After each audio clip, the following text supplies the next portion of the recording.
Bismillahirrahmanirrahim. Tentang anjuran zuhud dan qanaah. Rasulullah SAW bersabda bahwa ada 4 perkara yang merupakan tanda kecelakaan. 1. Mata yang kering, tidak menangisi dosa-dosa sendiri atau tidak ingat dengan perkara akhirat. 2. Hati yang keras. 3. Angan-angan yang panjang. Dan 4. Tamak pada dunia.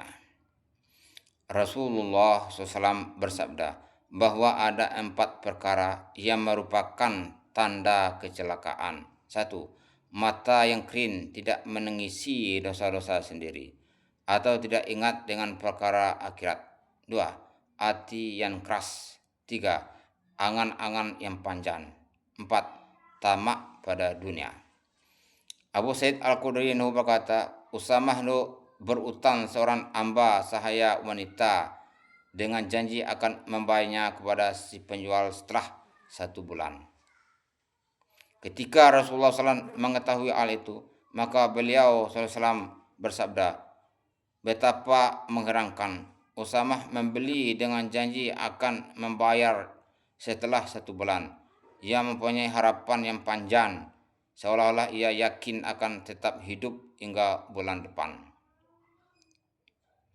Demi zat yang nyawaku berada dalam genggamannya, aku tidak yakin mengenai umurku walau sekejap mata. Ketika aku mengangkat cangkir untuk minum, aku tidak yakin akan hidup hingga sempat meletakkan cangkir itu kembali. Apabila aku makan 1 suap makanan, aku tidak yakin akan hidup hingga aku sempat menelannya. Demi zat yang nyawaku berada dalam genggamannya, perkara-perkara yang telah dijanjikan kepadamu, mati, kiamat, hisab dan lain-lain pasti akan terjadi. Kamu tidak dapat menghalangi apa yang dikehendaki oleh Allah SWT. Abdullah bin Umar berkata, suatu ketika Rasulullah SAW memegang bahu saya lalu bersabda, hendaklah engkau hidup di dunia seperti seorang musafir dalam perjalanan. Hendaklah engkau selalu membayangkan dirimu bersama orang-orang yang berada di dalam kubur. Setelah itu Rasulullah SAW bersabda kepada saya, wahai Ibnu Umar. Dalam riwayat yang lain dikatakan bahwa ini adalah perkataan Ibnu Umar sendiri. Pada waktu subuh, janganlah engkau yakin bahwa engkau akan hidup hingga petang, dan ketika petang, janganlah engkau berharap bisa hidup sampai subuh. Ketika engkau sholat sehat, buatlah amal-amal kebaikan sebelum engkau jatuh sakit. Buatlah persiapan untuk mati ketika engkau masih hidup, sebab engkau tidak mengetahui akan disebut apa engkau pada esok hari, yaitu tidak diketahui apakah tergolong orang soleh atau orang yang malang. Dan di antara mereka ada yang celaka dan ada yang berbahagia. Muaz berkata, ya Rasulullah, bila saya sedikit nasihat. Rasulullah SAW bersabda, beribadahlah kepada Allah SWT dengan perasaan seolah-olah engkau melihat Dia ada di hadapanmu. Senantiasa anggaplah seolah-olah dirimu berada di kalangan orang-orang yang sudah mati. Berzikirlah kepada Allah SWT di dekat setiap batu dan pohon, supaya banyak saksi pada hari kiamat. Bila terlanjur berbuat dosa, buatlah amal baik sebagai gantinya. Jika dosa itu dilakukan secara sembunyi-sembunyi, maka amalan baik itu pun harus secara sembunyi-sembunyi. Jika dosa itu dilakukan dengan terang-terangan, maka taubatnya serta amalan baiknya harus dilakukan dengan terang-terangan. Ibnu Mas'ud meriwayatkan sabda Rasulullah SAW, kiamat semakin dekat, tetapi manusia semakin menjauhi Allah Ta'ala karena tamak pada dunia.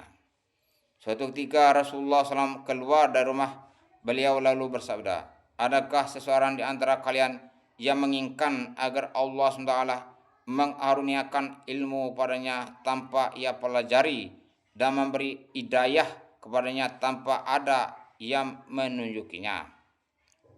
Adakah di antara kalian yang menginginkan agar Allah telah menjauhkan dirinya dari kebutaan dan membukakan mata hatinya? Jika kalian menginginkannya, maka ketahuilah bahwa barang siapa tidak cinta dunia dan menyederhanakan angan-angannya, maka Allah Ta'ala akan memberinya ilmu tanpa belajar dan akan mengaruniakannya hidayah kepadanya tanpa ada orang yang menunjukinya. Ayat ini telah dikemukakan dengan rinci pada pembahasan terdahulu. Jabir meriwayatkan sabda Rasulullah SAW, yang paling aku khawatirkan terhadap umatku adalah kuatnya awan nafsu dan panjang angan-angan. Awan nafsu yang kuat menyebabkan tergelincir dari jalan kebenaran. Angan-angan yang panjang menyebabkan lupa kepada akhirat. Dunia selalu bergerak dan semakin hari akan semakin menjauhinya. Akhirat juga bergerak dan semakin hari semakin mendekatinya. Setiap hari umur manusia semakin berkurang dan semakin dekat ke akhirat.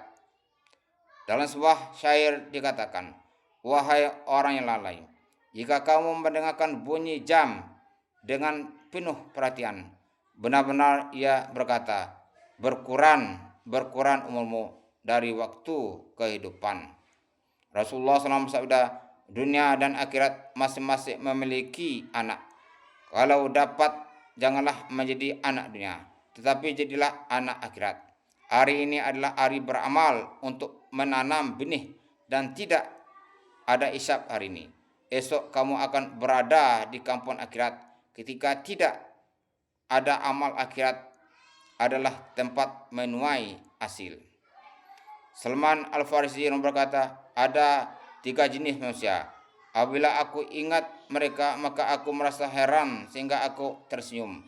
Pertama adalah orang yang menaruh harapan dan cita-cita pada dunia, sedangkan mati hendak menangkapnya. Kedua, orang yang lalai kepada Allah Ta'ala, padahal Allah selalu menjaganya. Ketiga adalah orang yang tertawa dengan penuh gembira, sedangkan ia tidak tahu apakah Allah telah ridho kepadanya atau murka. Dan ada 3 perkara yang menjadikan aku sangat gelisah sehingga aku menangis. Pertama, perpisahan dengan kekasih-kekasihku, yaitu Rasulullah SAW dan para sahabat Umar. Kedua, memikirkan mati. Dan ketiga, di padang mahsyar besok pasti akan menghadap Allah Ta'ala. Tetapi aku tidak tahu apakah aku diperintahkan untuk memasuki surga atau neraka. Alhamdulillah, Abbas baca dan terangkan. Mudah-mudahan diri Allah Ta'ala untuk menyampaikan. Amin.